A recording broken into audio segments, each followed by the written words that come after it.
Terdengar jelas ya. Mungkin saya share screen terlebih dahulu untuk pembahasannya.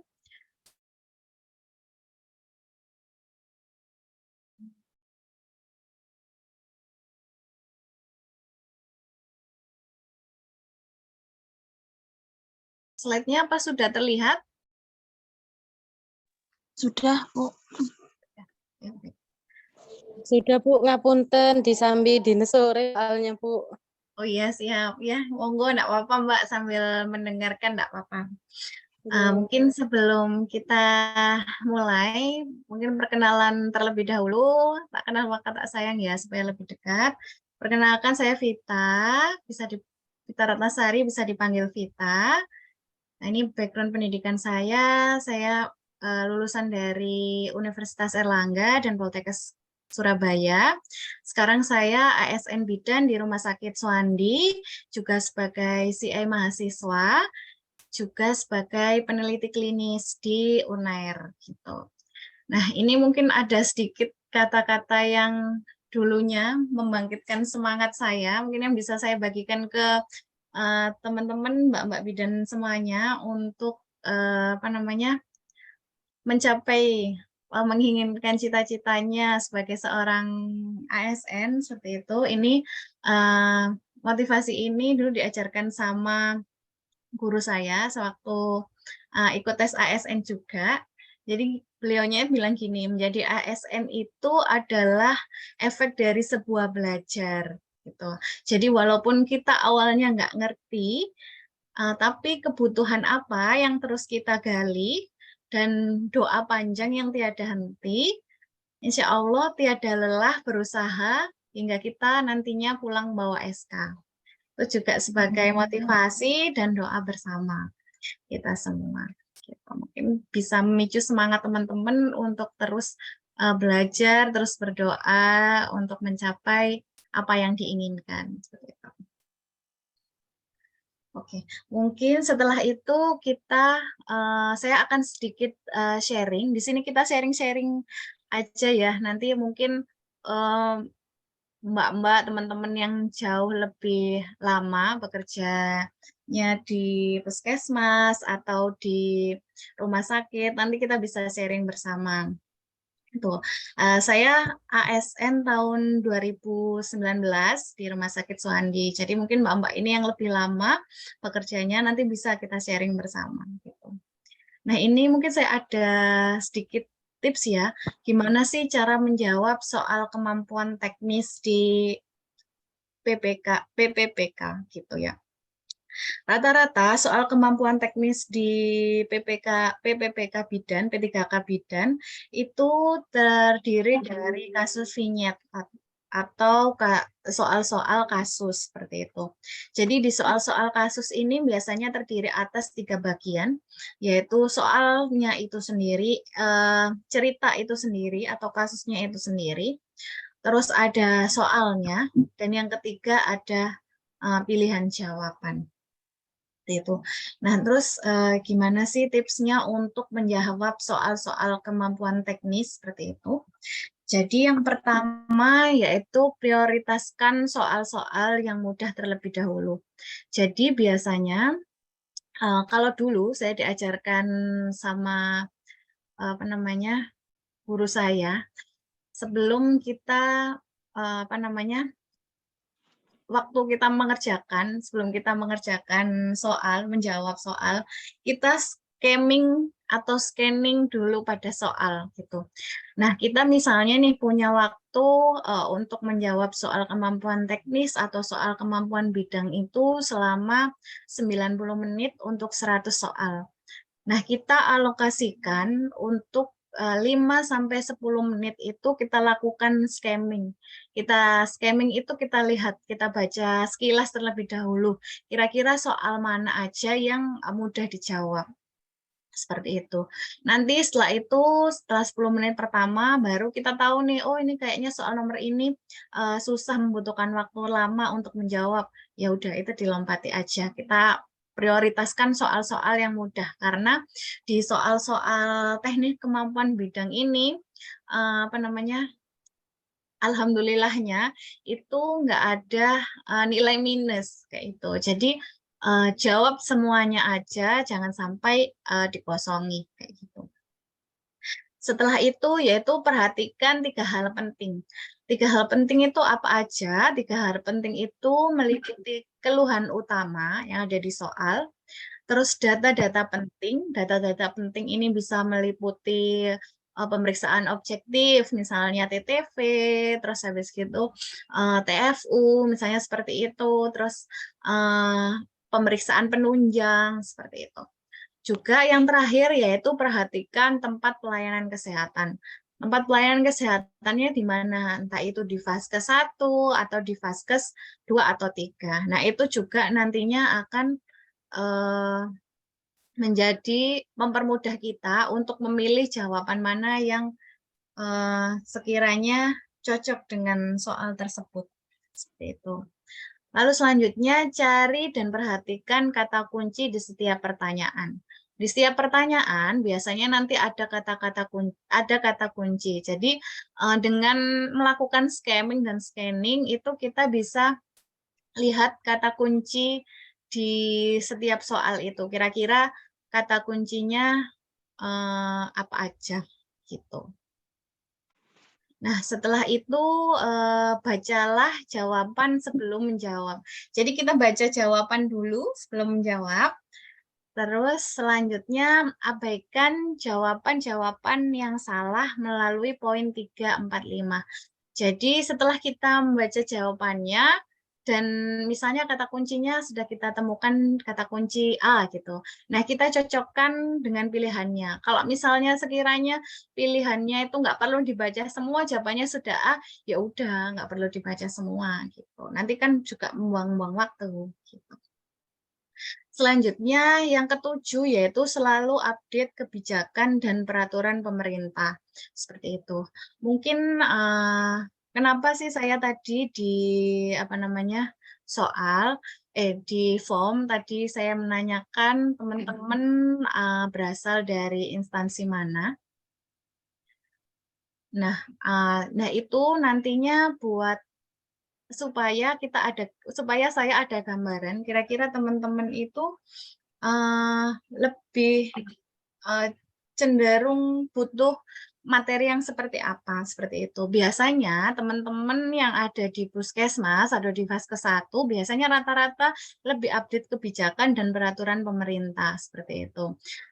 Sedangkan teman-teman yang di instansi rumah sakit biasanya cenderung untuk kebijakan, peraturan pemerintah yang terbaru itu kurang update seperti itu.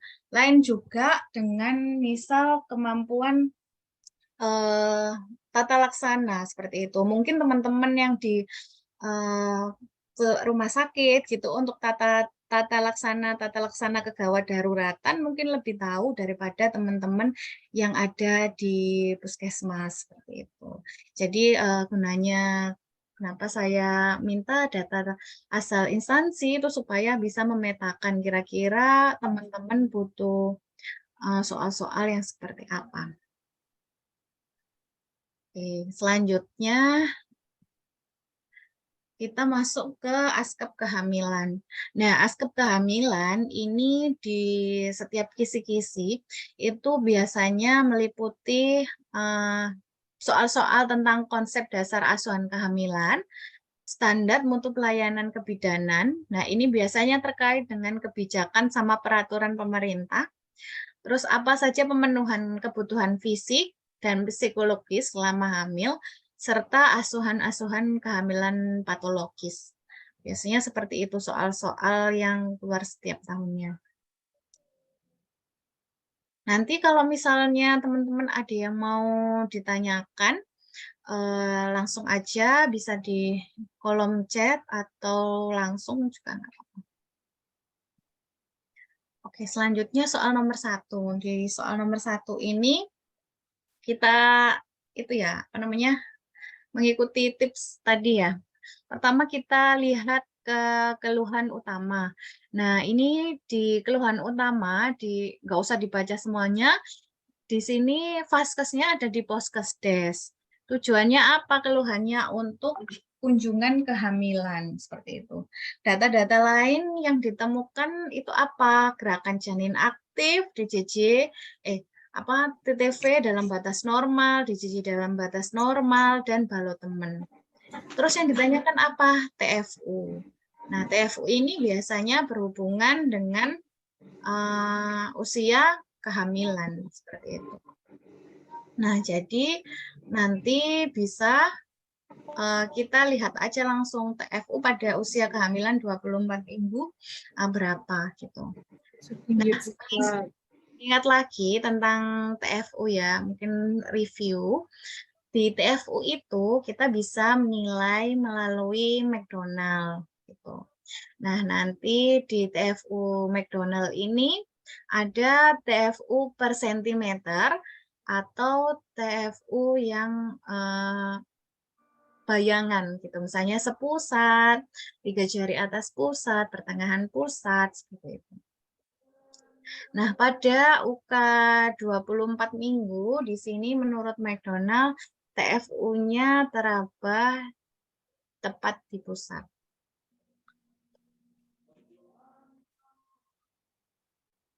Oke, lanjut ke soal nomor 2. Di soal nomor 2, ini sama ya, kita lihat dulu data-data pentingnya. Ini melakukan kunjungan rumah, berarti di rumah. Sekarang usia kehamilannya 10 minggu. Keluhannya apa? Mual, muntah. Terus TTV-nya gimana sih? TTV-nya dalam batas normal. TFU belum teraba. HCG urin tes positif. Yang ditanyakan apa? Anjuran apa yang paling tepat pada kasus tersebut? Biasanya terkait sama pemenuhan kebutuhan fisik dan psikologis pada ibu hamil. Mungkin teman-teman di sini sudah banyak yang tahu ya. Ini untuk pemberian untuk keluhan yang wajar pada ibu hamil itu salah satunya ada mual muntah seperti itu. Nah, di tata laksana umum apa sih yang dilakukan pada mual muntah? Ini saya ambil tata laksana umumnya dari buku pedoman asuhan di fasilitas kesehatan tingkat pertama. Nanti untuk bukunya saya berikan di Google Drive, kumpulan dari materi-materi dan panduan kebijakan apa yang saya ambil untuk memenuhi jawaban-jawaban ini. Nanti bisa dibaca lagi. Jadi asuhan yang bisa diberikan yaitu pemberian makan sedikit tapi sering. Ini ya, ini juga kita yang perlu waspada, tanda-tanda bahaya pada kehamilan. Ini juga ada di buku KIA yang terbaru, nanti teman-teman bisa baca sendiri di buku KIA.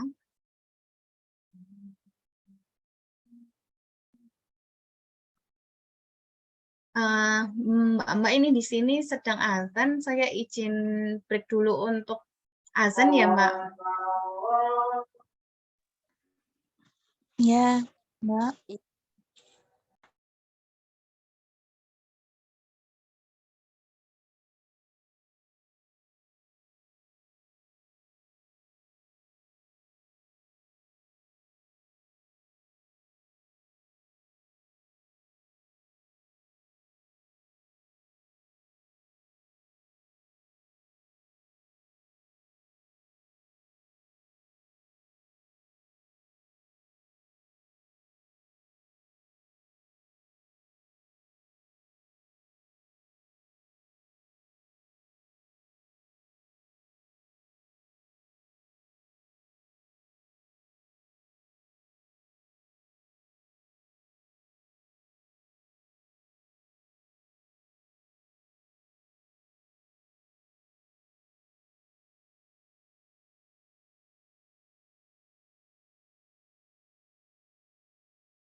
Oke, mungkin lanjut ya.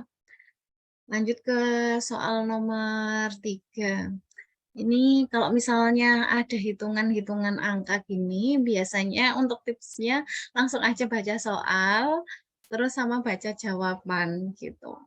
Nah, daripada nanti baca baca vignette-nya, baca kasusnya, itu nanti malah lebih buang-buang waktu gitu. Nah, ini yang di soal kan langsung ditanyakan berapa TBC saat ini gitu kan. Di sini diketahui bahwa ibunya lupa HPHT, tapi tahu TFU-nya. TFU-nya 24 cm. Sini untuk HP, hasil pemeriksaan kan sebenarnya tidak perlu kan. Itu sebagai bunga-bunga aja yang indah, supaya indah soalnya gitu. Nah, untuk rumus TFU ini biasanya kita pakai rumus Johnson. Jadi di rumus TFU ini, rumus TBC pakai rumus Johnson, di mana TFU dikurangi 11 atau 12, lalu dikali dengan 155. Nah, untuk tahunya dikurang 11 sama dikurangi 12 itu apa? Nah, untuk TFU dikurangi 11 jika kepala belum masuk PAP. Sedangkan TFU dikurangi 12 jika kepala sudah masuk PAP.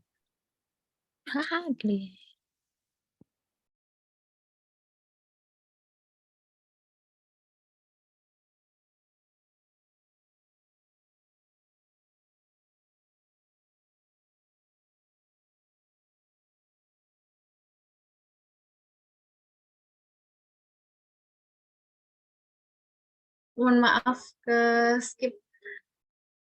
Nah, ini setelah itu karena dia tadi sebelumnya di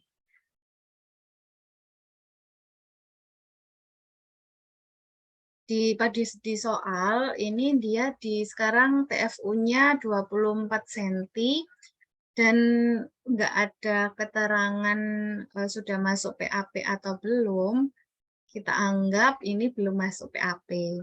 Jadi untuk rumusnya 24 kali 11, dikurangi 11 dikali 155. Jadi 2015 PBG-nya. Lanjut ke soal nomor 4. Kalau misalnya terlalu cepat, saya nanti minta tolong diinformasikan di kolom chat ya. Ya, Bu. Lanjut ke soal nomor 4. Di soal nomor 4 ini,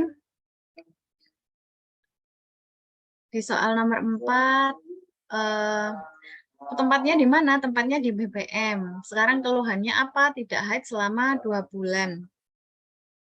Nah, terus hasil anamnesisnya, data penunjangnya sudah menikah 4 bulan yang lalu, melakukan hubungan seksual secara rutin. Untuk TTV-nya dalam batas normal, TFU belum teraba, HCG-nya positif. Nah, kita kan curiganya ibu itu lagi hamil, kan? Iya. Terus ini nggak haidnya selama 2 bulan. Nah, kemungkinan kan ibunya di TM1 gitu. Nah, setelah itu fokus tujuan apa sih yang dilakukan bidan pada pemeriksaan ANC TM1? Nah, ini di sini ada pilihannya memastikan kehamilan ibu, terus deteksi dini kelainan letak, membangun hubungan baik, adaptasi penerimaan kehamilan, pencegahan emesis gravidarum. Nah, ini kan kelihatannya hampir-hampir mirip ya, hampir-hampir betul semua ya kayaknya. Kecuali mungkin ini letak seperti itu. Deteksi dini. Terus habis itu, nah kita perlu lihat ke kebijakan pemerintah seperti itu. Jadi di kebijakan pemerintah tentang layanan ANC terpadu, sekarang ANC terpadu kan oleh beberapa tenaga kesehatan, seperti itu mulai dari dokter, dokter gigi, tenaga kesehatan lain, dan psikolog seperti itu. Nah, tujuannya di pemberian ANC terpadu, di panduan ANC terpadu, pemeriksaan awal, sebenarnya screening awal itu dilakukan oleh dokter umum di puskesmas seperti itu. Yang ini ya idealnya seperti itu. Selanjutnya baru pemeriksaan kedua, pertemuan kedua itu baru dilakukan pemeriksaan oleh tenaga kesehatan yang mempunyai kompetensi klinis atau kebidanan yang selain dokter. Gitu. Nah ini ya untuk peraturannya, ini nanti sudah ada, saya kasih e-booknya juga, nanti bisa dibaca-baca. Jadi pemeriksaan ANC terpadu minimal itu dilakukan kunjungan keduanya itu di trimester 1, kunjungan ketiganya di trimester 2, kunjungan keempat dan keenamnya di trimester ketiga, seperti itu. Nah, fokusnya apa di ANC trimester 1? Nah, ini fokusnya yaitu pemeriksaan antenatal, konseling, dan pemberian dukungan sosial. Jadi, tujuan pemeriksaan ANC terpadu oleh bidan di TM1 itu apa? Lebih ke pemberian dukungan sosial, seperti itu. Jadi, di kasus sebelumnya, fokus tujuan apa yang dilakukan oleh bidan di kasus tersebut, yaitu membangun hubungan baik. Ini lebih ke membangun hubungan baik. Jadi kadang kita kalau misalnya jawab soal itu triknya juga di soal-soal ASN, rekrutmen ASN itu kita dituntut untuk tahu program-program dan kebijakan pemerintah yang terbaru. Seperti itu. Terus lanjut ke soal nomor 5. Di soal nomor 5 ini tempatnya di mana? Di Polindes. Keluhannya apa sekarang? Keluhannya bengkak dan bengkak pada kaki sejak seminggu. Nah, ini pada usia kehamilan 32 minggu. Nah, kita curiganya preeklamsi gitu ya. Terus sekarang tensinya berapa? Oh, tensinya normal. Nadinya normal. TFU-nya 30, DCJ-nya teratur. Yang ternyata yang ditanya bukan dia kenapa, diagnosisnya apa. Ternyata yang ditanya berapa kali kunjungan pulang gitu. Kadang juga kalau misalnya ada angka lagi kita baca dulu angkanya, setelah itu baca soalnya gitu, biar nggak buang-buang waktu. Jadi berapa kali kunjungan ulang yang dilakukan pada trimester tersebut? Karena ini usia 32 minggu, berarti sekarang sudah masuk ke trimester yang ketiga. Sesuai pedoman yang tadi ya, ini di buku KIA juga ada. Untuk pemeriksaan trimester ketiga dilakukan kunjungan sebanyak 3 kali.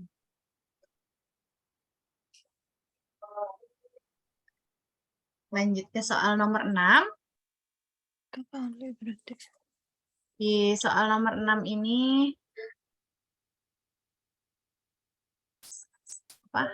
vaskesnya ada di PMB. Sekarang keluhannya apa? Keluhannya mual muntah. Di pemeriksaan didapatkan mata cekung, lidah kering, turgor kulit menurun, berat badan juga mengalami penurunan seperti itu. Terus intervensi yang tepat apa? Seperti itu. Jadi seperti yang kita bahas di nomor 2 sebelumnya ya, sebenarnya untuk mual muntah itu memang kondisi yang fisiologis.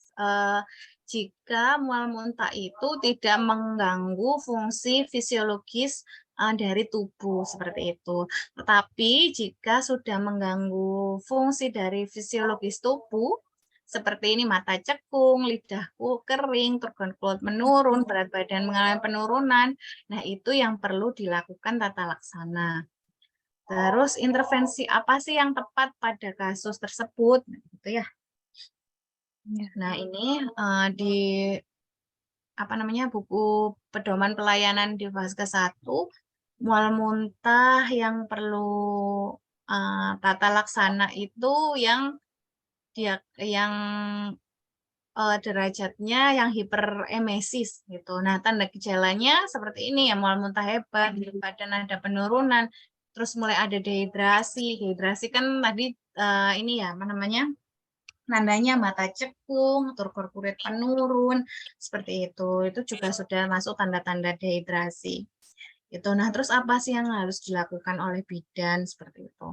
Nah, di UU nomor 4 tahun 2019 di pasal 49 ini adalah kewenangan bidan. Jadi kewenangan bidan itu hanya pada apa namanya? Pemberian asuhan kebidanan fisiologi seperti itu. Juga pemberian pertolongan pertama kegawat daruratan, juga sebagai deteksi dini kasus, resiko, dan komplikasi. Gitu. Jadi mual muntah ini salah satu apa namanya resiko komplikasi pada kehamilan. Jadi seperti ini ya apa keywordnya tadi turgor kulit menurun, mata BB menurun. Nah, ini tuh bukan kewenangan bidan sesuai UU nomor 4 tahun 2019 ya. Lalu apa sih yang perlu dilakukan seperti itu? Nah, karena dia ada di BPM apa namanya? Tata laksana yang tepat dilakukan yaitu dilakukan perbaikan KU, setelah itu dirujuk ke RS. RS. Seperti itu. Jadi mungkin nanti teman-teman akan menemukan tipe-tipe pertanyaan. Misal yang di sini kan intervensi yang tepat. Nanti ada pertanyaan tentang intervensi tentang tata laksana utama atau tindakan segera gitu. Nah, nanti teman-teman nggak usah bingung kayak gitu. Jadi kalau misalnya di soal yang ditanyakan intervensi yang tepat, tindakan utama seperti itu. Jadi itu merupakan nanti jawabannya pasti merujuk tindakan apa yang harus yang akhirnya harus dilakukan seperti itu. Misal rujuk gitu, atau misal dilakukan apa namanya tata laksana kegawat daruratan, misalnya perdarahan nih atonia, KBI, KBE seperti itu. Jadi langsung tindakan inti yang harus dilakukan. Tapi kalau misalnya ada yang tanya, kalau di soal ditanyakan tindakan awal atau tindakan segera seperti itu, biasanya di jawabannya merujuk pada tindakan pertama yang dilakukan untuk mengatasi kegawat daruratan. Seperti itu. Misal di kasus ini kan dia sudah ada dehidrasi. Nah, bisa kalau misalnya ditanyakan tindakan awal, pasti jawabannya pasang infus dan perbaikan KU. Gitu. Mungkin di sini ada teman-teman yang bingung jawabannya. Oh, pasang infus, perbaikan KU juga betul seperti itu. Tapi kalau yang ditanya tentang intervensi yang tepat, biasanya langsung merujuk apa namanya tindakan akhir yang harus dilakukan seperti itu. Kalau yang ditanyakan tindakan awal, itu jawabannya pasti tindakan segera yang dilakukan untuk mengatasi kegawat daruratan. Seperti itu. Mungkin sampai sini ada yang mau didiskusikan? Nggak ada, Bu. Oke, sementara lanjut dulu ya. Ya. Di soal nomor 7. Nah, di soal nomor 7 ini tempatnya di mana? Tempatnya di RS. Usia kehamilannya 20 minggu, mengalami perut kram bagian bawah. Terus sekarang ada perdarahan di kemaluan, tensinya dalam batas normal. TFU-nya setinggi pusat. 20 minggu setinggi pusat perlu dicurigai ya. Apa namanya? Lebih besar daripada TFU-nya lebih besar daripada usia kehamilan. Gitu. Terus DJJ-nya tidak terdengar. Fisiologisnya usia kehamilan 20 minggu, DJJ-nya sudah terdengar. Terus VT didapatkan serviknya terbuka. Di rumah mengeluarkan gumpalan darah, tapi enggak memperhatikan bentuknya. Di hasil laboratorium HB-nya mulai menurun, terus PLT-nya mulai meningkat, terus juga dicekkan beta HCG. Yang ditanyakan apa sih kemungkinan diagnosis pada kasus tersebut. Tuh. Di sini ada macam-macam jawaban tentang perdarahan pada kehamilan awal. Itu ada abortus incomplete, complete, mola, abortus iminen, ada abortus incipient. Abortus komplit. Nah, ya. Terus di soal mungkin perlu diinikan juga, dilihat juga di soal dia di apa TFU-nya setinggi pusat seperti itu.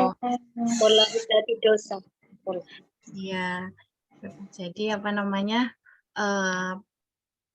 lebih jawaban yang lebih tepat yaitu mola hidati dosa. Jadi keywordnya yang bisa diambil usia kehamilan sekarang 20 minggu. Terus TFU-nya setinggi pusat, lebih tinggi daripada usia kehamilan. Tadi kan di TFU setinggi pusat itu harusnya usia kehamilannya 24 minggu. Nah, ini Iya. tapi masih 20 minggu. Gitu. Jadi diagnosisnya bisa mola hidati dosa. Gitu. Biasanya rata-rata soal itu yang ditanyakan. Yang pertama itu bisa data penunjang apa. Jadi sama sih kayak asuhan kebidanan ya kalau kita buat SOAP lah ya, buat subjektifnya itu apa sih, kadang itu yang ditanyakan data subjektif, misalnya keluhan pada ibu dengan diagnosis ini apa gitu.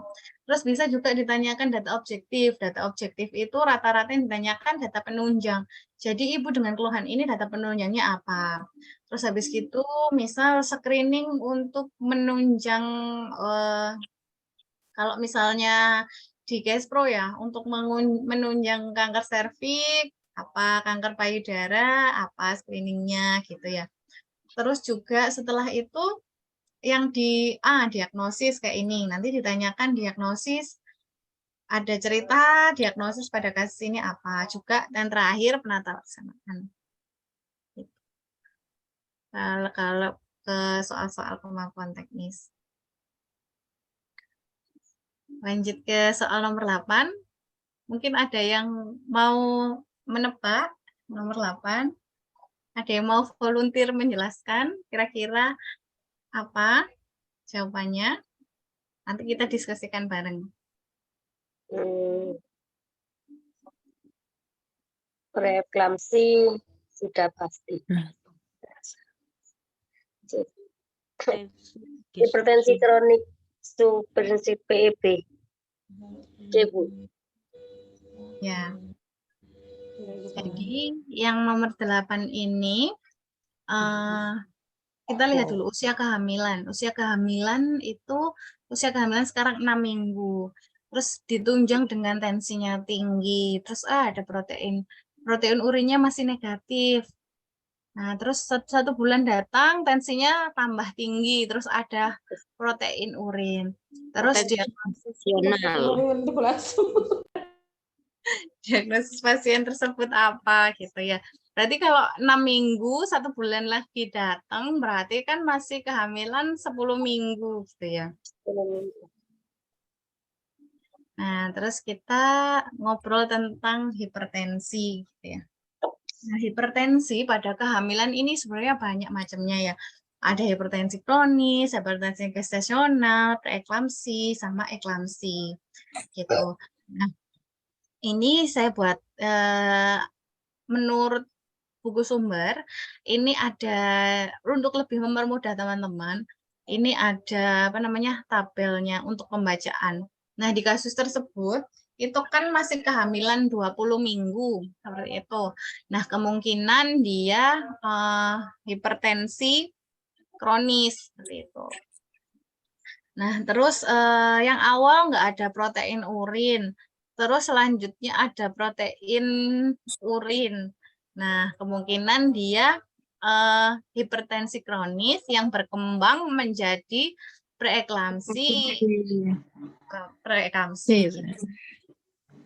Jadi diagnosis yang tepat yaitu hipertensi kronis superimpus PIP. Betul. Mungkin ada yang Si PET.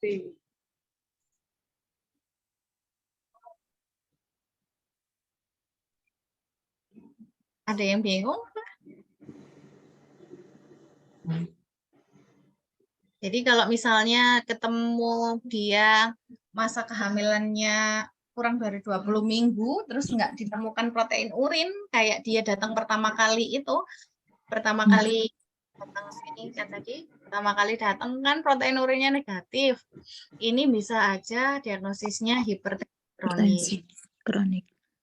Tapi karena pasien ini datang kedua 1 bulan kemudian, kan dia masih trimester 1, kurang dari 20 minggu. Mulai ditemukan protein urin, berarti dia ke superimpus PIP. Jadi hipertensi yang mulai mengarah ke preeklamsi.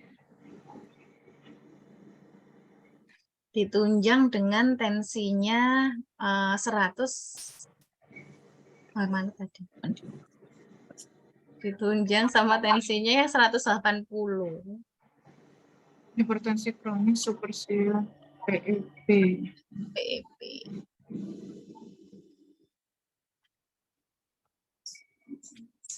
Lanjut ya ke soal nomor 9. Di soal nomor 9 ini mengeluh ibu datang ke RS keluhannya. Mengeluh tidak merasakan gerakan janin hari ini. Ibu khawatir karena belum ada tanda persalinan. Seperti itu. Terus TFU-nya 34, DJJ-nya normal tapi nggak irreguler. Terus juga belum ada kontraksi. Nah, karena ini di rumah sakit, kira-kira tindakan kolaborasi apa yang sebaiknya dilakukan? Oke, teman-teman ada yang ini volunteer menjawab? Boleh di kolom chat.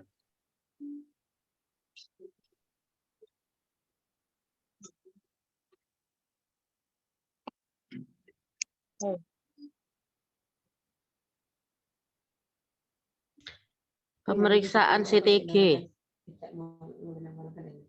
Ya. Jadi Pemeriksaan CTG. CTG. Jadi di apa namanya? Pemeriksaan kehamilan, macam teknologi untuk memantau kesejahteraan janin.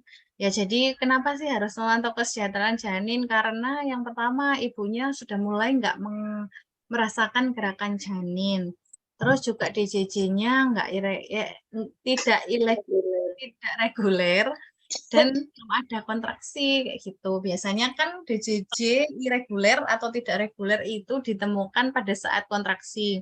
Nah, ini pada saat nggak kontraksi tapi DJJ-nya nggak reguler gitu. Nah, kita perlu lakukan pemeriksaan kesejahteraan janin gitu ya. Nah, biasanya faktor-faktor kadang ditanyakan, faktor-faktor apa saja sih yang menjadi parameter untuk mengetahui kesejahteraan janin seperti itu. Biasanya lebih ke yang dinilai lebih ke gerakan janin, terus habis itu DJJ, gerakan nafas. Kalau misalnya pakai USG ya, terus juga volume air ketuban gitu. Nah, ini macam-macam teknologi pemantauan kesehatan janin. Ada internal electronic fetal monitoring, ada internal electronic contraction monitoring, NST atau CTG, terus juga USG gitu. Nah, kita bisa pilih di sini. Jadi untuk penentuan diagnosis seperti yang tadi, pemeriksaan penunjang ya yang saya bilang tadi, itu bisa aja ditanyakan juga. Gitu. Jadi nggak usah buru-buru masang infus, kita pastikan dulu kondisi janinnya sejahtera atau perlu tindakan segera dengan pemeriksaan penunjang CTG. Lanjut ke soal nomor 10. Mungkin ada yang mau bantu jawab. Pemberian MGSO 4. Ya. Jadi kira-kira di soal nomor 10 ini Proteinurin plus diagnosisnya apa? preeklamsi berat. Ya, betul, preeklamsi berat. Karena ada tensi, betul tadi sama protein urin.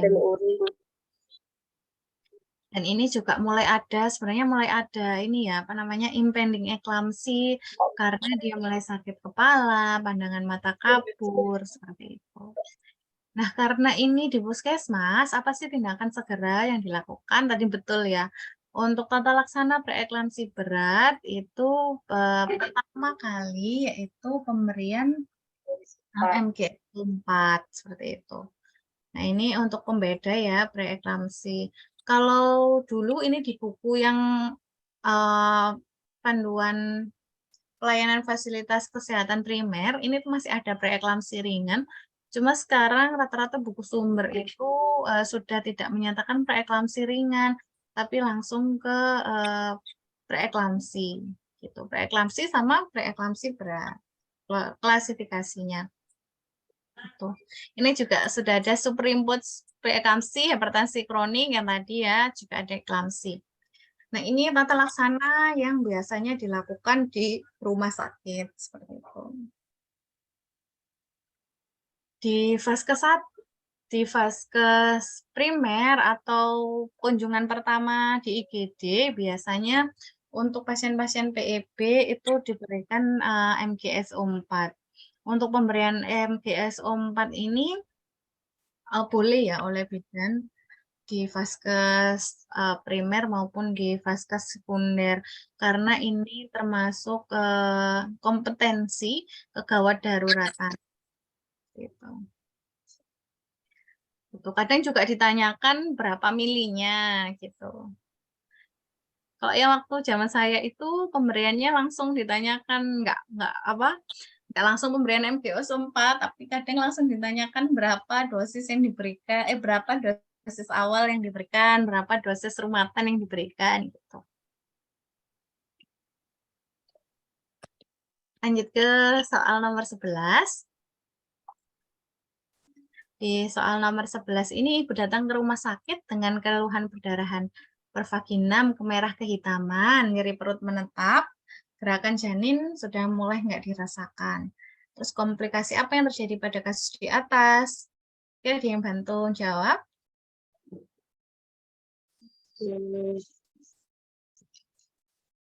Yang ditanya komplikasi. Nah, sebelum jawab komplikasi, biasanya kita ini dulu, apa namanya, kira-kira ini diagnosisnya apa sebelum jawab komplikasi? Gerak janin. Intrauterine fetal death. Iya, Mbak? Intrauterine fetal death. Wah. Komplikasi apanya, Mbak? Diagnosisnya apa? Komplikasi yang terjadi pada kasus komplikasi ya. Ini kira-kira apa di soal? Bisa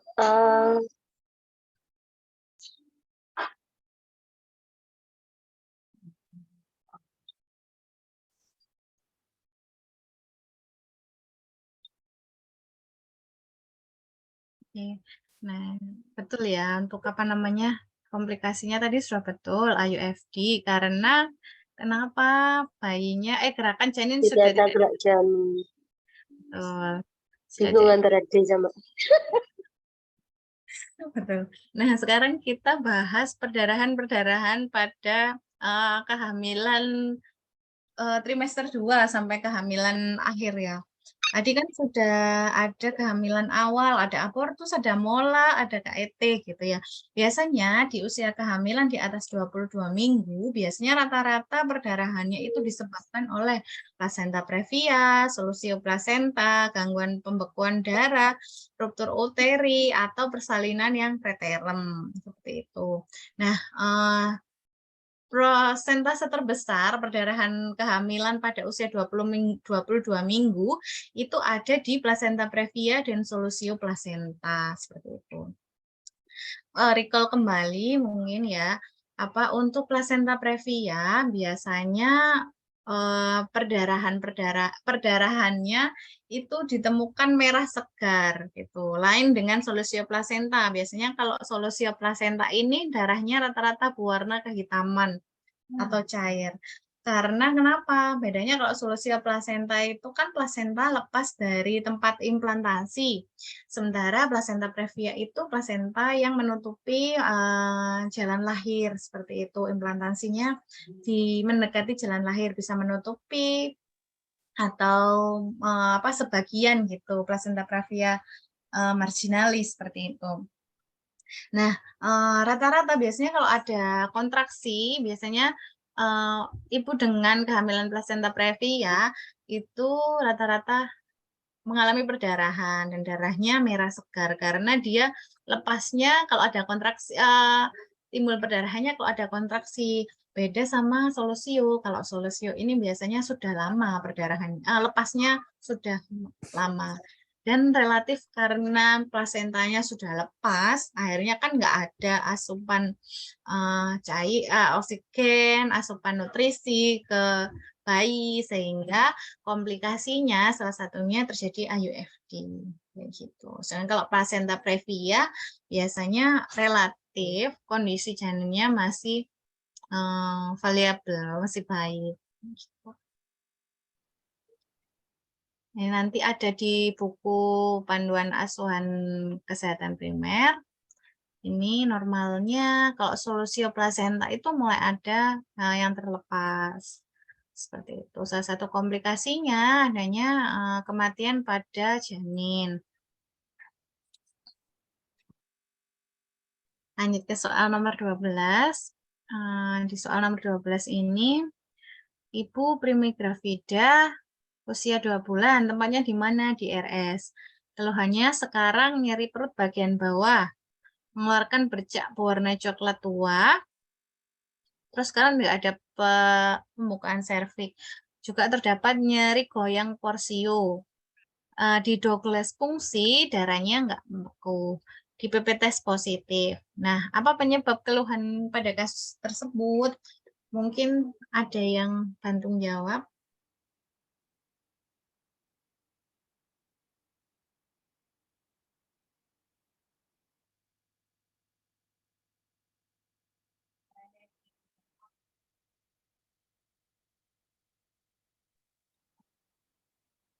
Struktur tes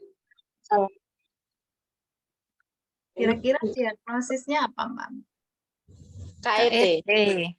Nah, KET. Nah, biasanya KET ya. Biasanya kalau KET itu kan nempelnya kecuali di Tuba. Oh iya, betul. Jadi kalau KET ya, KET itu biasanya implantasinya kecuali di uterus, Mbak semua. Jadi biasanya bisa di tuba, bisa di fimbre, bisa di ovarium, bisa di serviks gitu kalau KET. Nah, jadi biasanya rata-rata kalau KET, tandanya KET apa sih yang khas? Biasanya gitu ya. Biasanya terdapat nyeri goyang di serviks seperti itu. Jadi apa namanya?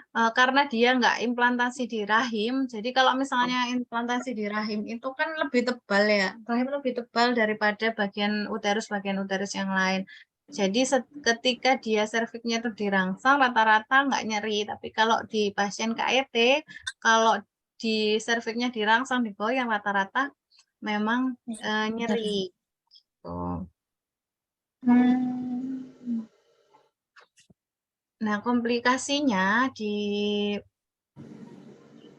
kehamilan KET itu biasanya terjadi ruptur di tuba. Terjadi robekan tuba. Betul, karena salah satu tempat implantasinya ada di tuba.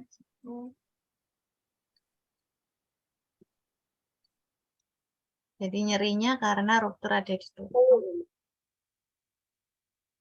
Kira dia mau didiskusikan sampai nomor 12? Nggak ada, Bu. Ada tidak ada. Oke. Lanjut ya ke soal nomor 13. Di soal nomor 13 ini tempatnya di PKM. Dia sekarang keluhannya mengalami kenaikan berat badan selama hamil sebanyak 16 kilo.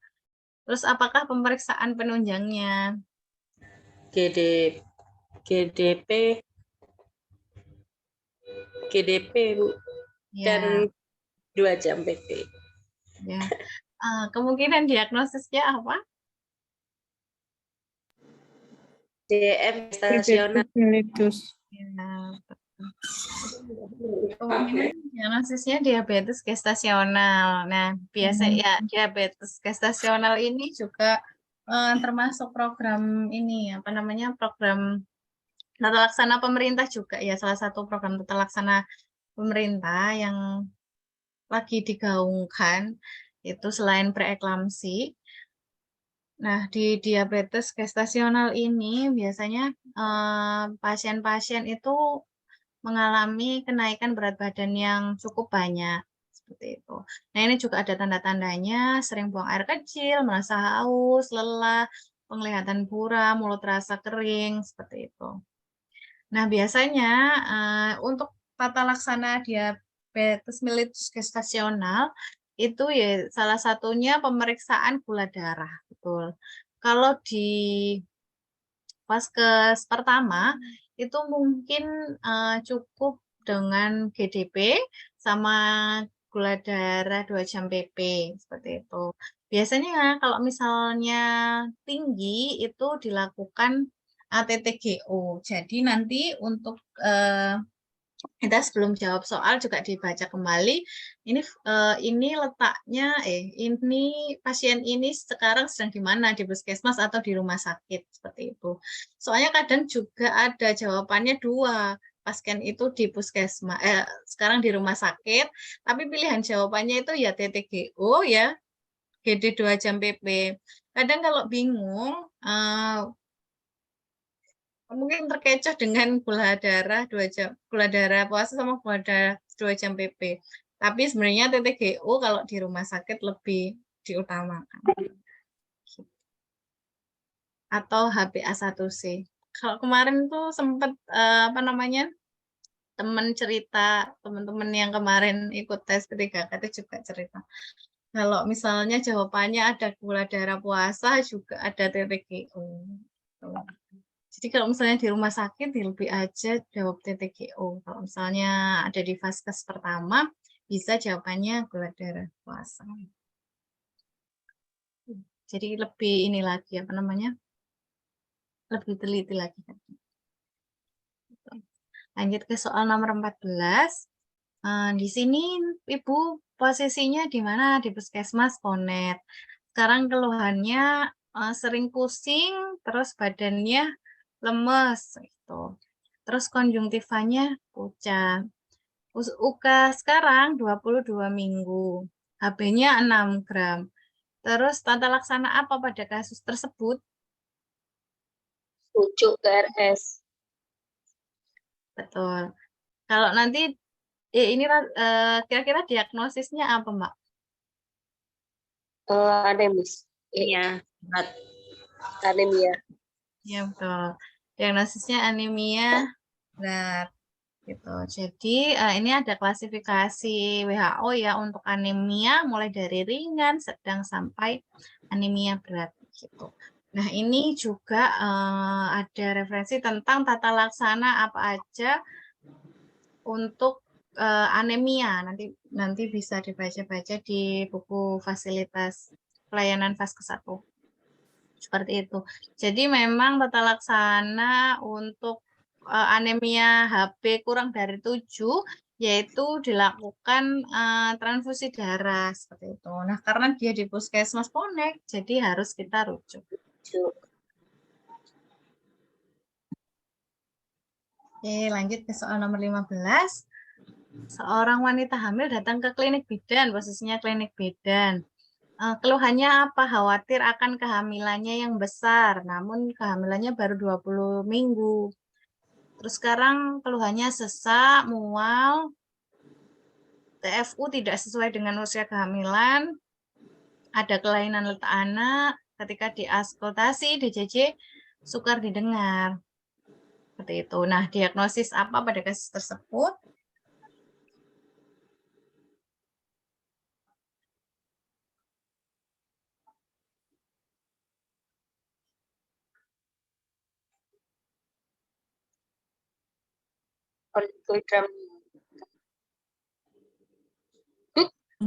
Ya, apa, Mbak? Polihidramnion. Polihidramnion apa? Polihidramnion. Poli. Polihidramnion. Ya, oke. Jadi nggak ada dua kubu ya, polihidramnion semua ya, setuju ya? Mola hidraditosa. Oh, mola, ada yang mola. Oke.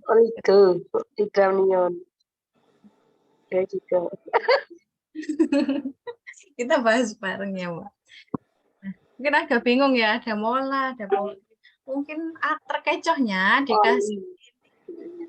kasus ini mungkin ya, apa, merasa sesak, TFU tidak sesuai dengan usia kehamilan kemungkinan ya. Ya, Ya, terus DJJ-nya sukar gitu ya. ya. Nah, ini biasanya kita validasi lagi. Biasanya rata-rata pada pasien mola ini enggak ini apa namanya? Ada keluhan perdarahan kayak gitu. Biasanya kurang dari 20 minggu seperti itu. Nah, ini karena ini sudah mulai 20 minggu, terus sudah mulai ada kata-kata kelainan letak anak. Oh, berarti sudah mulai janinnya itu sudah mulai terbentuk seperti itu. Nah, jadi jawabannya lebih ke polihidramnion. Polihidramnion. Iya. Mbak, saya izin sebentar minum ya, Mbak. Iya, Ibu. Ya, Bu, Bu. kenapa enggak apa-apa, Bu?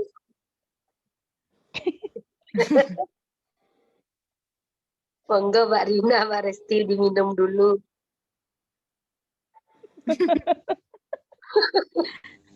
Minum dulu. Ya, Bu. Bu Ita.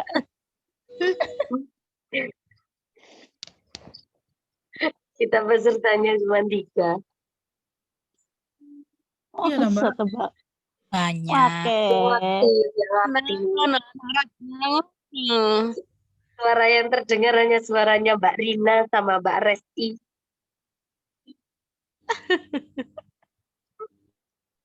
Aku ono, Mbak. Ono Lili ngono Ya, Li, maafkan Li. Udah absen sih, Li. Aja Nita Raceng. Kapan? Dan RSU. Bisa absen, bisa melahirkan. Enggak. Anu, Kak Iya istirahat sih Mbak Nisa sih. Buka piro? Lahir SC. Bu Ratna. Ani Bisa. Gimana Bu Ratna ini? Iya tah. SC tah. Be- Iya, kapan, Li? Hah? SC cowok, anaknya Nisa cowok. Cowok lagi. SC. Ya wis ono dah. Iya berarti Mbak Resti. Iya. Rumah sakit. Mbak Ani ono di sana. Mbak Ani Mbak, sudah tapi di DMOW ya, Mbak? Iya, MOW Nisa Ojo ra bola dua papat. Wedo. Abe. Wes mari we, Mbak. Mbak Ratna. Papat kan. Apa aku kata MOW? Yo ojo, yo opo lah wong MW tebar pesona terus wasan. Nah, sing gena Kata Mari, tebar mari. pesona dek sopo si cewek cantik kata tebar pesona lemak. Kembali, Oh, lah kembali. kate ditek-entekno. Ojo wis jadi tekno sopo kae. Tekno iku Mbak Minat itu kan ono. Seakan. Ojo lah. Mbak Anu dibisukan. Yuk lanjut, Mbak. Mbak, stop, Mbak. Mbak. Boleh lanjut ya, teman-teman ya. Nggih, Boleh, Bu. Bu. Oke, nah ini nanti untuk penata laksanaan di Polyhydramnion bisa dibaca-baca. Lanjut ke soal 16. Ini juga ada angka-angka lagi. Untuk singkat waktu, kita baca langsung soalnya aja. Di soalnya tentang kelas ibu hamil. Gitu. Ini apa namanya, Mbak rata-rata di mana, puskesmas apa di Rumah sakit semua, Bu. Oh, di rumah Rumah sakit. sakit, Bu. Makanya dari tadi terkecoh Satu terus instalasi. soalnya. Satu intasi. Siap. Berarti kira-kira nanti soal berikutnya lebih enak update kebijakan aja ya, Mbak? Iya, enggak apa-apa, Bu, dicampur-campur aja, Bu. Mana yang update untuk soal nanti Biasanya waktu soalnya ujian, campur Bu. semua, Ibu. Iya, campur-campur, Siap. campur sari, Pak. Jadi ini untuk kelas ibu hamil. Nah, ini untuk kelas ibu hamil ini ada di buku KIA ya, buku KIA terbaru. Sekarang sudah mulai ada sosialisasi tentang kelas ibu hamil.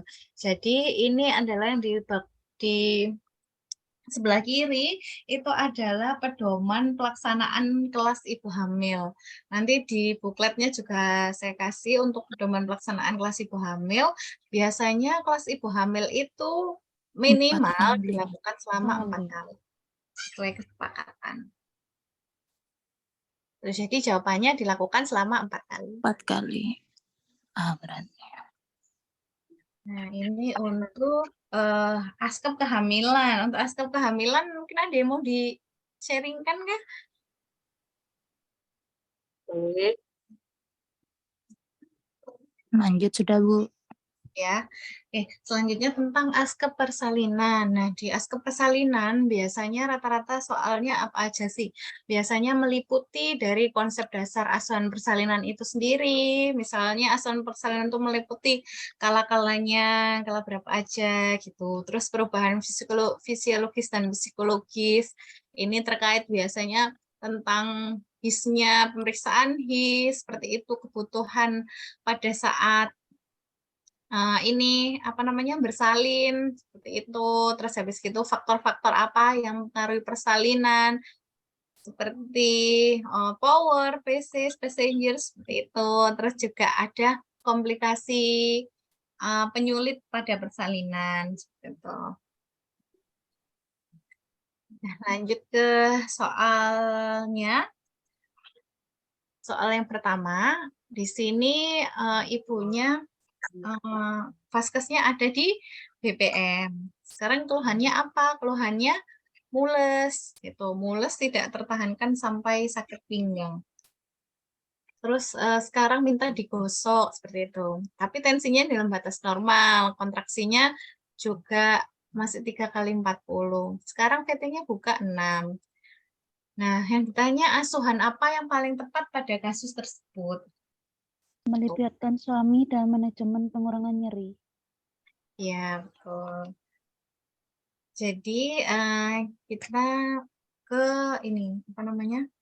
Asuhan kelas 1, asuhan teh nyeri, tata laksana nyeri persalinan seperti itu. Nah, di tata laksana nyeri persalinan itu sebenarnya ada 2, ada yang bisa farmakologis, ada non farmakologis seperti itu. Kewenangan bidan itu ada di non farmakologis. Jadi bisa kita melibatkan suami dalam manajemen pengurangan nyeri seperti itu. Lanjut ke soal nomor 18. Mungkin ada yang volunteer menjawab? Ini tempatnya di BPM. Keluhannya mules. Bu. Melibatkan pendamping untuk memberi minum. Memasang sarung tangan di DTT. Apa D, memasukkan oksitosin. Ayo. Mbak. Semuanya bener ya? Iya. Iyalah itu bingung itu, Bu. Deh, Bu ya, masukkan Saat oksitosin pasiennya dulu. haus tapi, Bu. Pasiennya Makan haus tutup. ya. Kuncinya haus, Bu. Kan ada suami. Enggak, itu sudah kroning tampak 56 cm. Iya, kalau Baik. Parah Epis. Isi bensin. Oksitosin dulu nggih. Ya, jadi kita lihat Gimana jawabannya. ini, Bu? Nah, Oh, ini betul, di Mbak Indra. asuhan persalinan. Jadi kadang itu jawabannya di soal-soal itu kadang sesuai dengan APN. Jadi apa aja APN step-stepnya itu kadang ditanyakan gitu. Jadi karena pada kasus tersebut ya, ibunya kan sudah ada tanda-tanda kala 2 ya tadi ya, kroning 5-6 cm. Seperti itu. Nah, selanjutnya yang perlu disiapkan yaitu Partuset, Hektisep, dan perlengkapan lainnya seperti itu. Jadi pilihannya menyiapkan alat gitu. Jadi yang lebih tepat itu penyiapan sarung tangan. Sebenarnya oksitosin juga betul ya. Cuman dia posisinya oksitosin itu di nomor yang ke-6. Pakai sarung tangan dulu. Iya betul, pakai sarung tangan dulu. Jadi jawabannya yang pakai sarung tangan dulu. Gitu. Jadi nanti juga perlu juga sih belajar menghafal tentang APN. Karena APN itu kan ini ya Mbak ya kemarin habis 58, sekarang balik lagi ke 60 gitu. Sekarang yang terbaru juga 60 lagi masih gitu. Bu, nanti kita dikasih ini ya, file sama pembahasan. Iya, nanti saya share di kolom chat ya Mbak ya setelah ini selesai ya.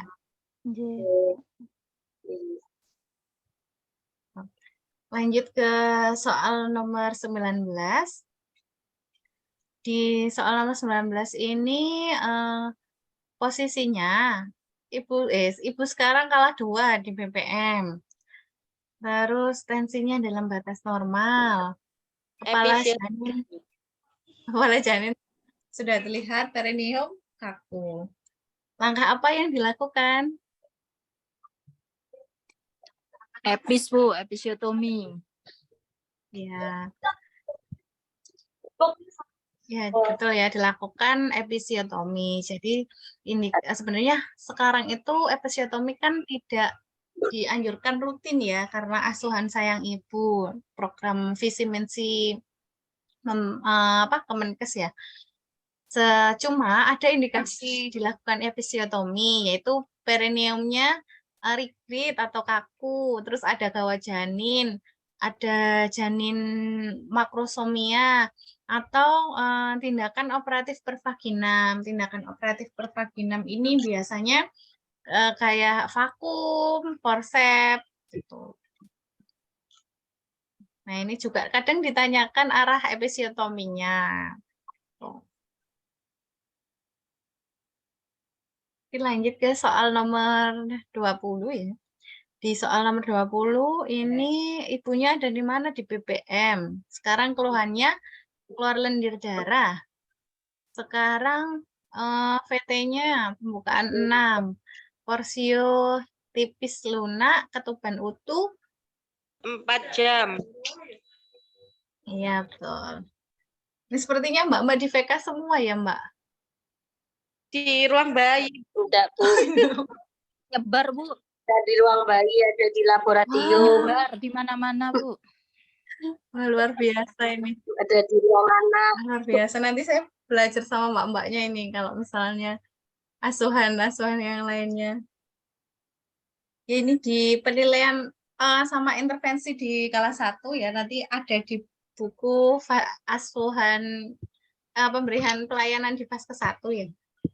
Ini kadang itu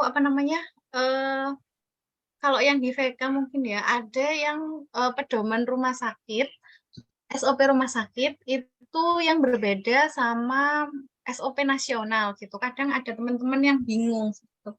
Kalau yang kemarin itu teman-teman P3K kemarin itu juga ada yang bingung. Jadi jawabnya memang misal di rumah sakit itu pedoman kalau misalnya kalau misalnya masih laten gitu, laten dievaluasi tiap 6 jam. Tapi kalau misalnya aktif ada yang pedomannya dievaluasi tiap 2 jam. Akhirnya teman-teman ikut yang pedoman rumah sakit nih karena kebiasaannya seperti itu. Padahal standarnya dievaluasinya tiap 4 jam gitu. Jadi nggak usah bingung.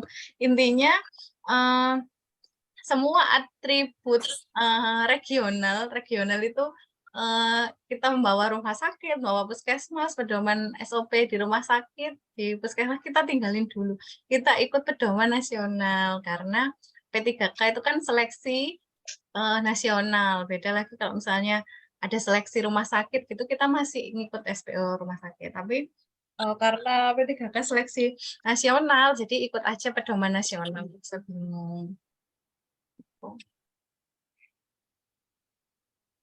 Terus lanjut di soal nomor 21. Ini sekarang posisinya di Puskesmas Ponet. Di antar suami, kondisinya kejang. Terus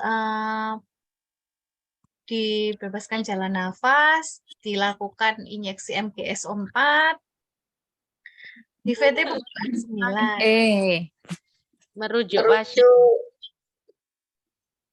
Tindakan awal. Tindakan awal apakah yang paling tepat?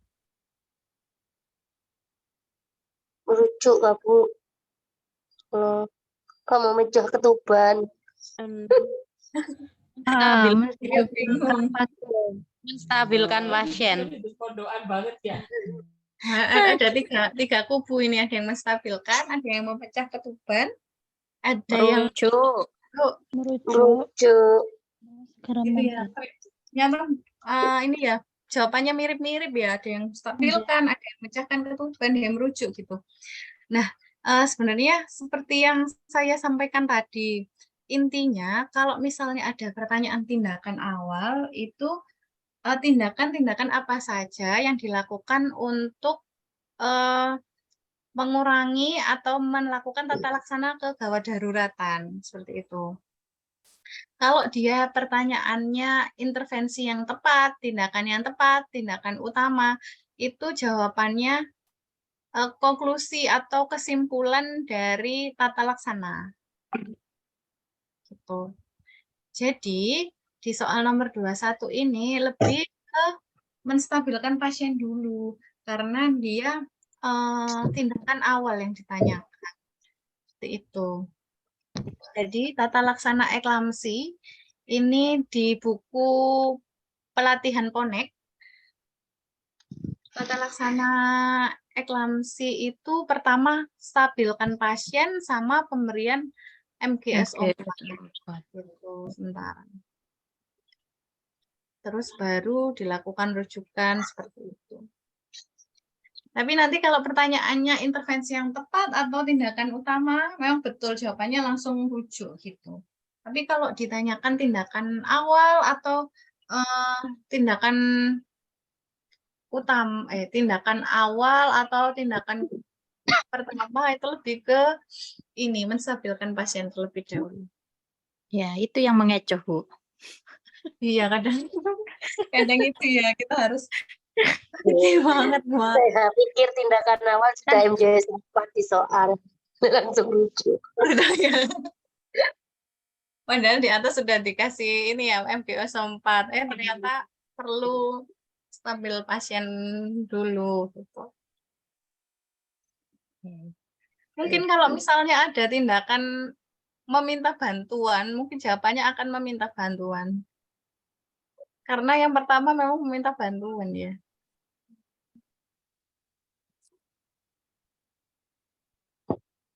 Terus lanjut ke soal nomor 22. Ini Ibu di Ponet.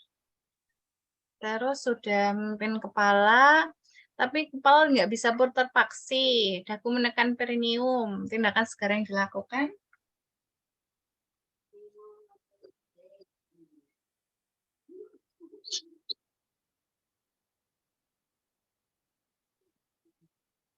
Tidak bisa putar pak. Ya, tidak bisa putar paksi kepalanya.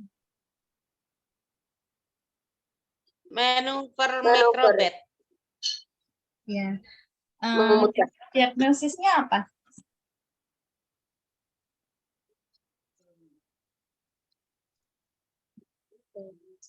Partes macet. Anu, apa Macet, ya. namanya? Distosia bahu. Distosia Ya, bahu. Macet. bahu. Ya. Artis macet karena distosia bahu. Iya. Itu distosia bahu. Jadi sebenarnya kalau misalnya tindakan distosia bahu itu bisa namanya pakai teori helper atau teori alarm. Jadi teori biasanya kalau misalnya kita pakai teori helper, ini biasanya setelah call for help kita langsung episiotomi seperti itu baru ke makrobed. Tapi kalau misalnya kita pakai teori alarm, biasanya lebih ke langsung posisi makrobed. Seperti itu.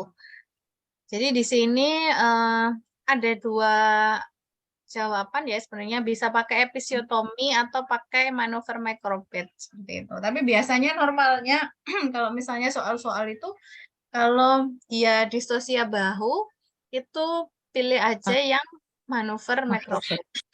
Manuver makrobed. Makrobed. Lanjut ke soal nomor 23. Ini pasiennya posisinya di BPM.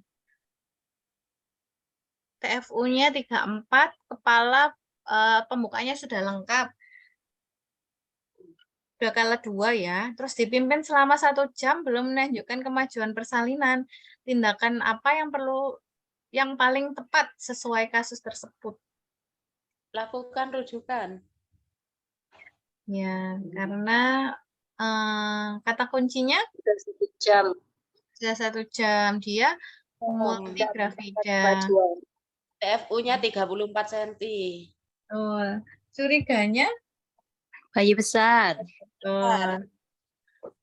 Karena dia multigravida, terus habis gitu pembukaannya kalau multigravida itu kan maksimal memimpinnya 1 jam. Setelah tidak ada kemajuan, langsung aja dilakukan rujukan. Selanjutnya nomor 24. Ini datang ke BPM. Keluar lendir darah, keluhannya. Di VT pembukaan 4 cm.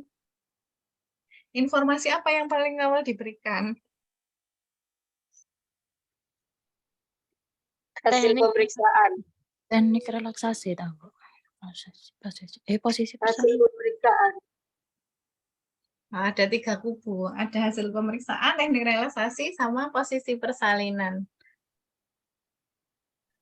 Nah, kita jawabnya. Jadi untuk tata laksana kelas 1 di buku fasilitas pelayanan fasilitas kesehatan primer itu ya ada memberi dukungan. Terus jika ibu tampak gelisah teknik relaksasi, jaga privasi, terus anjurkan pasien personal hygiene dan BAK spontan seperti itu, terus intervensi kelas 1 seperti itu.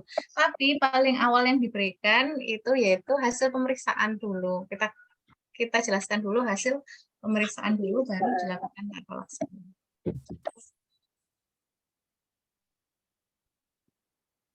Oke, lanjut ke soal selanjutnya. Ini posisinya di Poskesdes.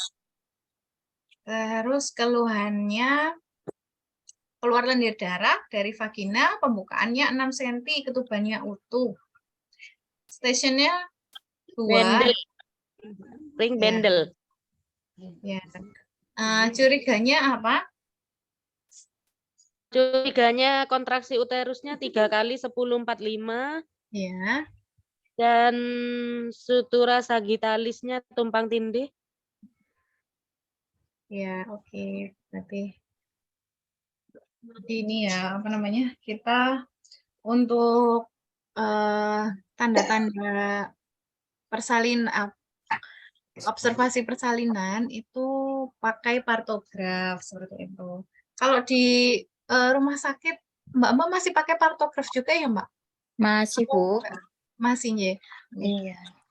Salah satu yang perlu diwaspadai itu tadi betul ya kata kuncinya adanya kontraksi yang tidak adekuat, tapi dia stasiunnya masih tinggi dan juga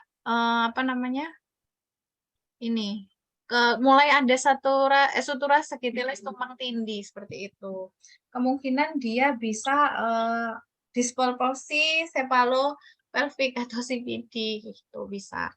Nah, ini salah satu yang perlu diwaspadai adanya ring bendel sebagai tanda adanya ruptur uteri ini. Itu sudah betul. Lanjut ke soal nomor 26. Ini gampang nih. P55 postpartum spontan B infartu kala 3. Ya. Hebat. Itu pasti udah betul semua ini jawabannya ya. Jadi ada 4 kala seperti itu untuk diagnosisnya. Ini ada di buku panduan praktek kebidanan. Nah, nyonya siapa, para aterm berapa, infartu kala 4. Kala 3. Oke, lanjut. Ini di PMB lagi. Terus VT-nya buka 10. Lengkap ya, kala 2. Terus sudah mulai kroning. Bidan kemudian melakukan pertolongan kepala setelah seluruh kepala bayi lahir. Tindakan yang dilakukan oleh bidan yaitu C. APN nih. Lilitan tali pusat. Ya, setuju C semua? Seluruh kepala lain. Atau Menunggu putar pasti? C. Menunggu Mengecek putar adanya paksi, lilitan Bu. tali pusat. Terus putar paksi. Kita lihat APN dulu ya. Nah, dia itu kan termasuk yang di ini ya. Ditolong ini yang pertama sebelum lahir kepala kan tadi lahir kepala ya lindungi dulu. Setelah lindungi kita cek lilitan tali pusat, baru tunggu Putar paksi. Cek lilitan tali pusat. Jadi cek lilitan tali pusat. Iya, C tadi. Lanjut ke soal nomor 28. Ini ke PMB, mengeluh perutnya mules. Terus ini VT-nya 4, masih buka 4. Terus bagaimana pendokumentasian HIS? Ini gampang nih, di partograf. Belum bisa didokumentasi.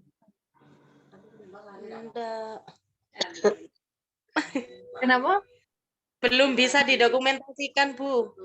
Oh iya, soalnya HIS-nya belum adekuat ya. Ya, soalnya HIS-nya cuman 10 detik. Betul. Iya, kalau yang terbaru memang belum bisa didokumentasikan ya. Ini kayaknya saya masih ikut ini yang lama. Apa namanya? Peraturan yang lama, yang intervensi yang lama ya. Kemarin saya sumbernya masih sumber yang lama. Jadi masih 3 kolom 10 gitu. Tapi memang yang peraturan yang baru, yang APN terbaru kemarin juga teman-teman yang mengikuti katanya walaupun dia masuk fase aktif buka 4, tapi kalau HIS-nya adekuat belum bisa didokumentasikan ya Mbak ya. Iya. Iya. Ini yang mana terus? Ini yang belum bisa didokumentasikan. Yang E berarti. Yang Iya. D, yang E. Yang E betul. Sepakat semua Kak Mbak? Apa gimana? Ikut yang terbaru, Bu. Iya, siap. Update yang Belum terbaru. bisa didokumentasikan ya, karena memang HIS-nya belum adekuat. Oke. Lanjut ke soal nomor 29. Ini pasiennya baru saja melahirkan anak keempat di puskesmas. Plasenta lahir tampak darah keluar dengan cepat, ibu tampak gelisah, kontraksi uterus lembek. tindakan awal, sudah dilakukan tindakan awal, tetapi kontraksinya masih belum teraba. Terus bidan memutuskan merujuk, tindakan apa yang dilakukan untuk mengurangi perdarahan yang keluar? KBI. KBI. Bidannya di puskesmas pelosok, Bu. KBI terus, Bu. Tampon. Gak iso KBE. KBE. Jadi KBI, apa tampon? Atau KAA, kompresi aorta? Atau pemasangan kondom?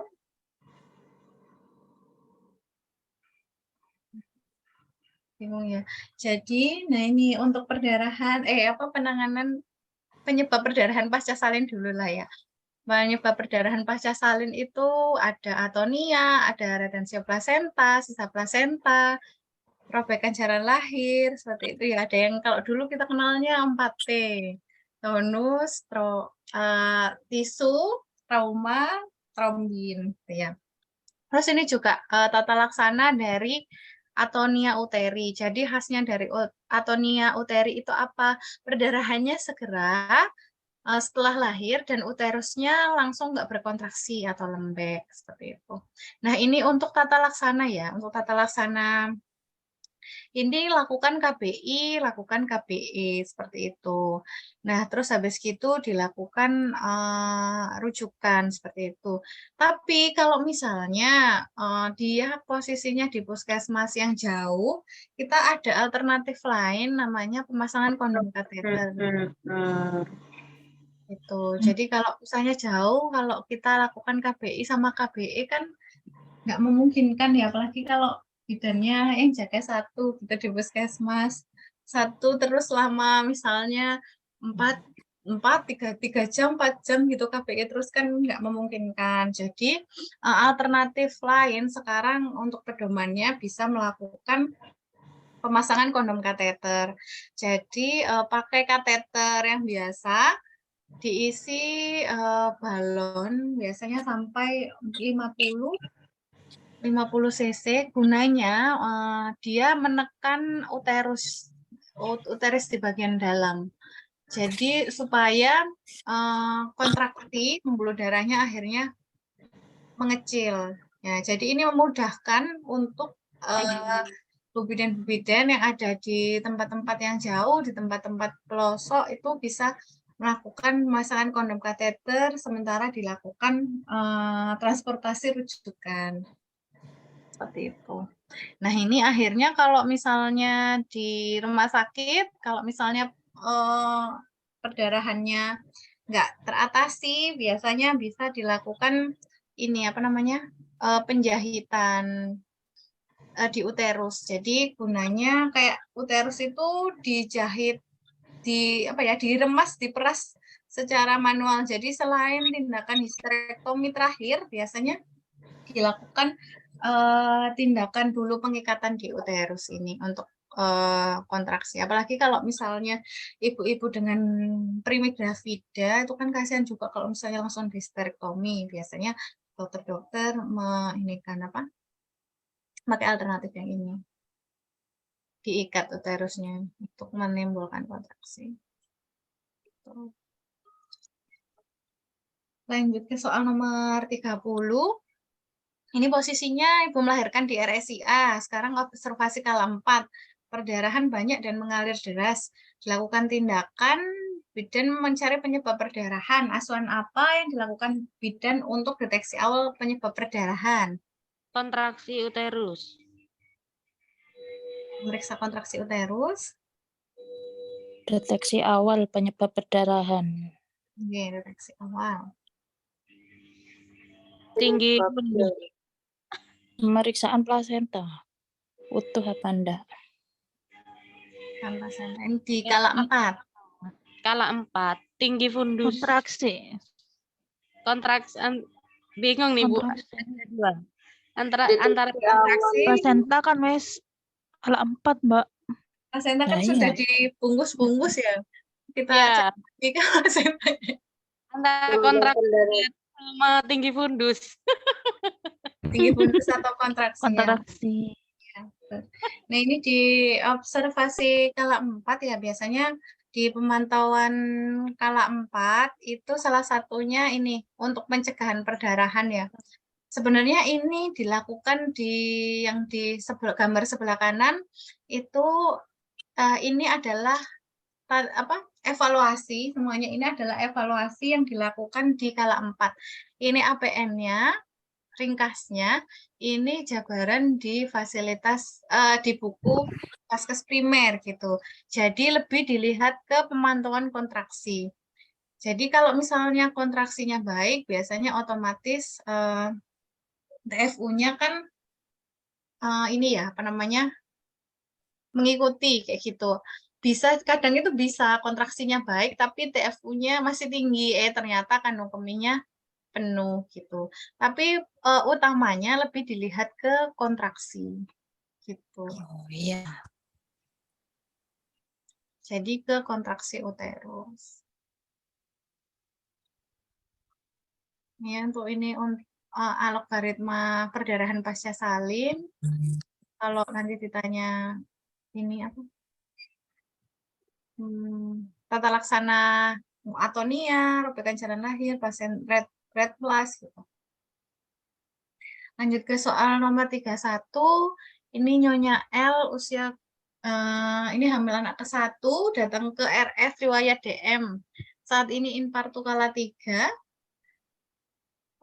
tidak putar paksi, apa yang harus dilakukan? Episiotomi luas. Ya, ini seperti yang tadi ya, karena tidak putar paksi kemungkinan distosia bahu karena makrosomia seperti itu. Jadi mungkin mekanisme persalinan itu biasanya setelah bayi itu lahir ekstensi itu harusnya putar paksi luar. Tapi kalau misalnya dia ada macet karena bayinya terlalu besar, biasanya yang di bahu dia tidak melakukan putar paksi luar.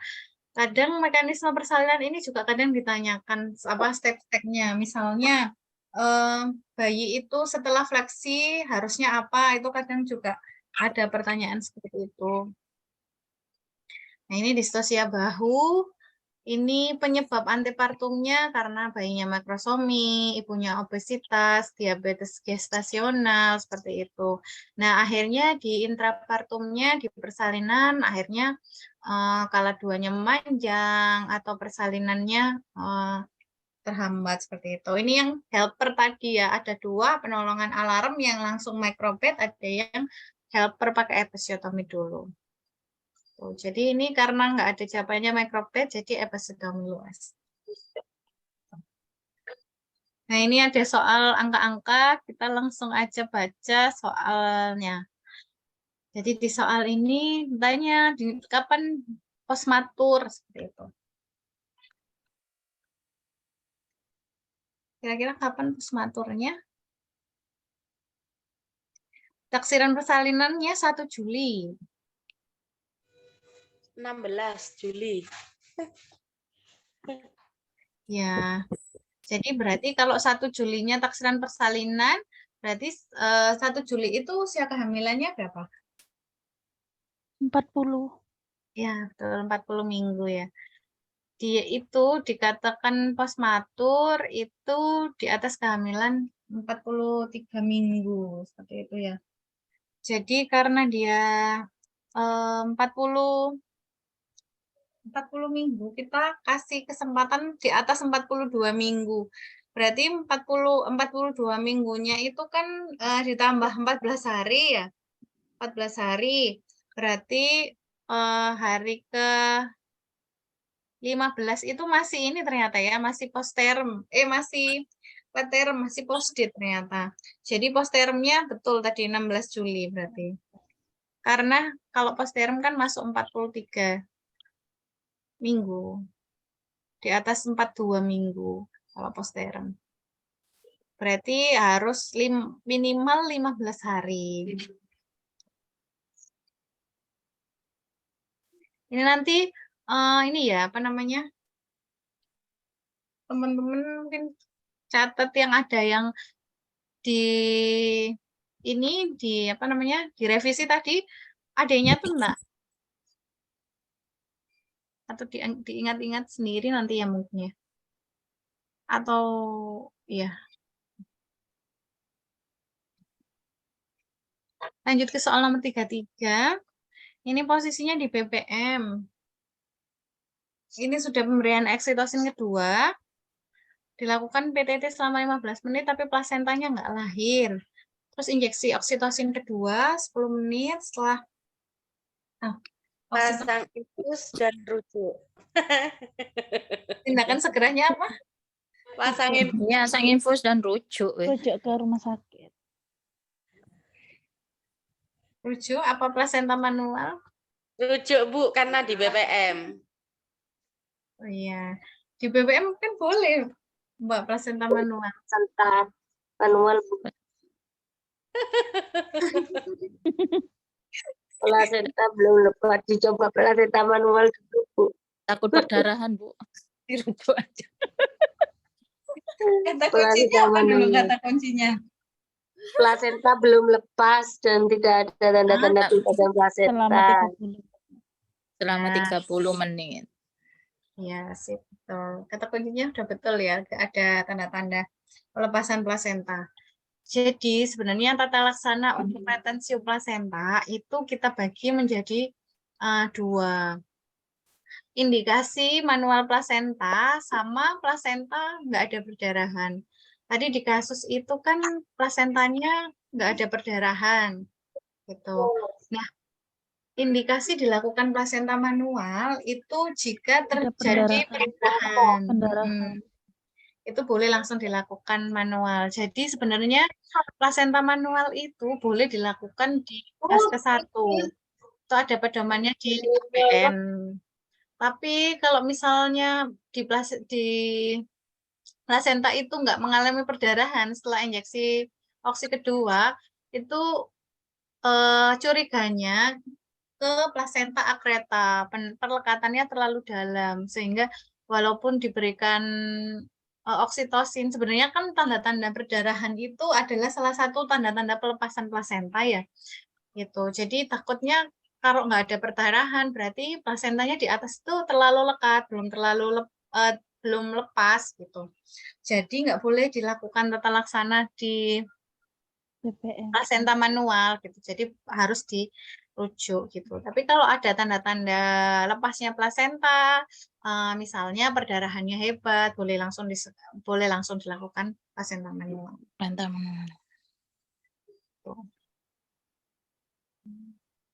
Lanjut ke soal nomor 34.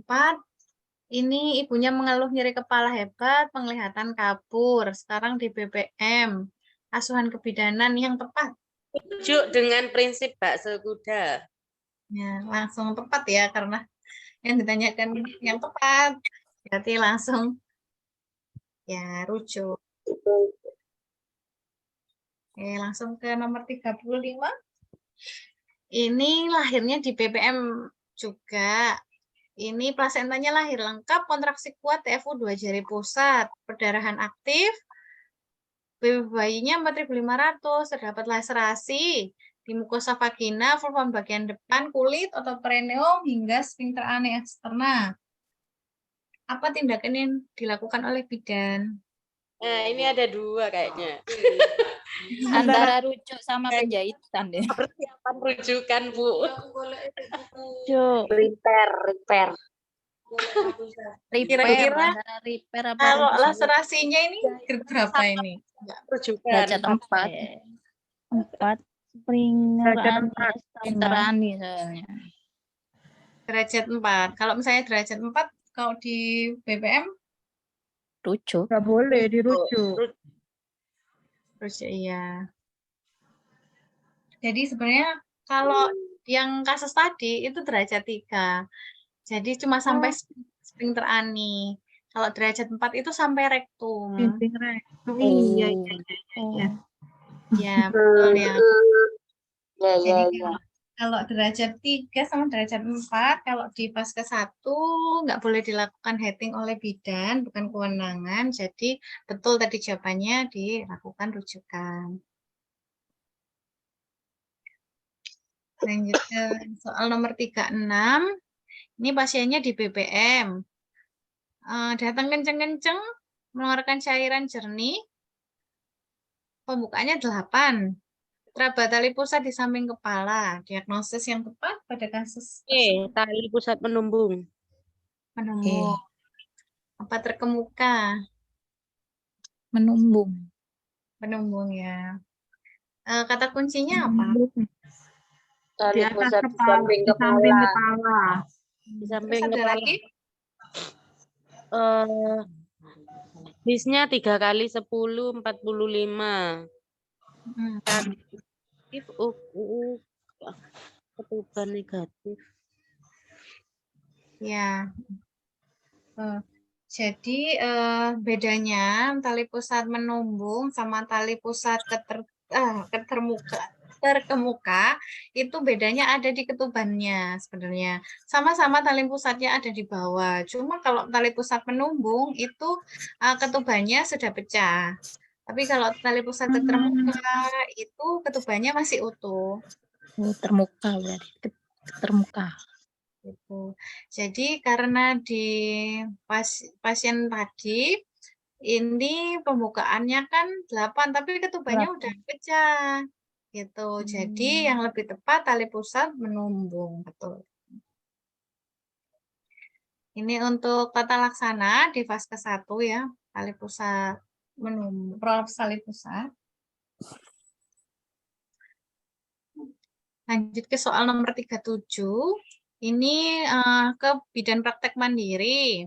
Perutnya mules makin sering. Terus VT 9 cm. Hotnya ada di hot 3. Diagnosis pada kasus di atas. Salah satu fase aktif akselerasi. Akselerasi, Bu.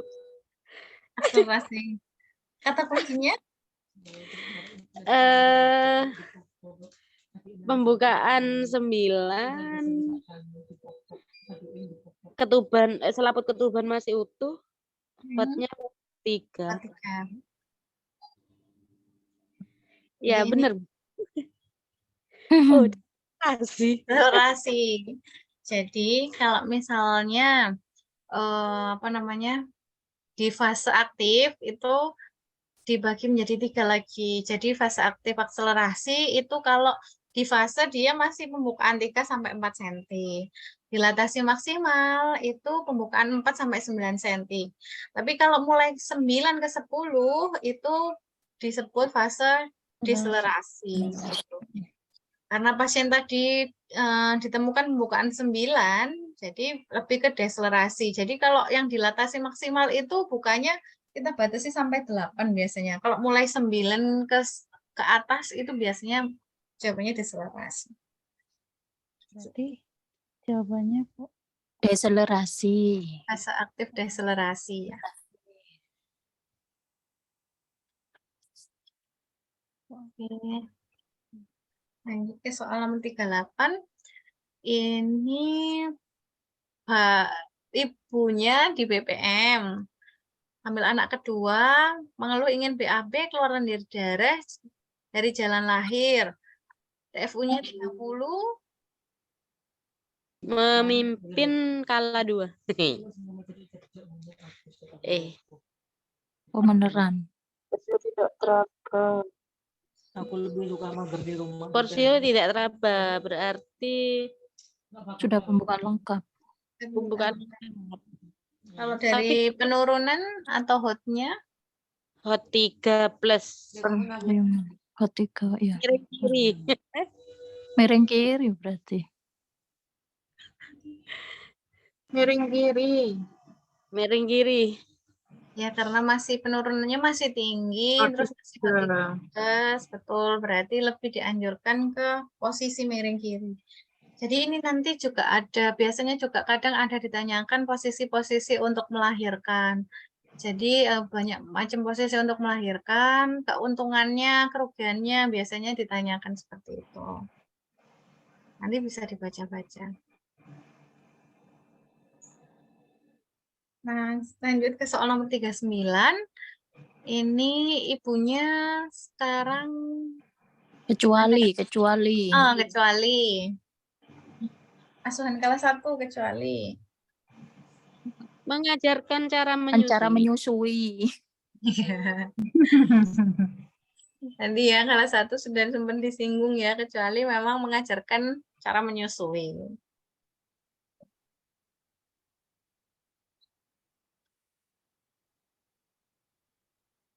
Terakhir, punya di PPL, cara melakukan IMD. Kecuali.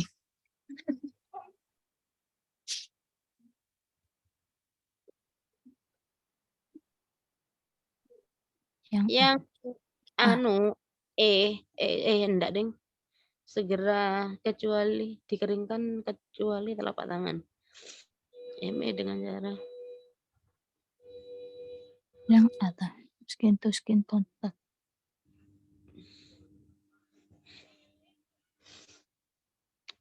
paling Bu. Iya betul, karena IMD itu fokusnya itu skin to skin. Jadi ini ya, intinya IMD itu melakukan kontak kulit ibu dan bayi. Gitu. Itu aja cukup kata kuncinya. Nanti untuk waktunya, untuk apa, biasanya itu minimal 1 jam, seperti itu. Pokoknya intinya IMD itu skin to skin, ibu ke bayi. Oke, mungkin ada yang mau didiskusikan soal terakhir? Ada, Bu. Enggak ada. Mungkin pernah menemukan soal apa gitu?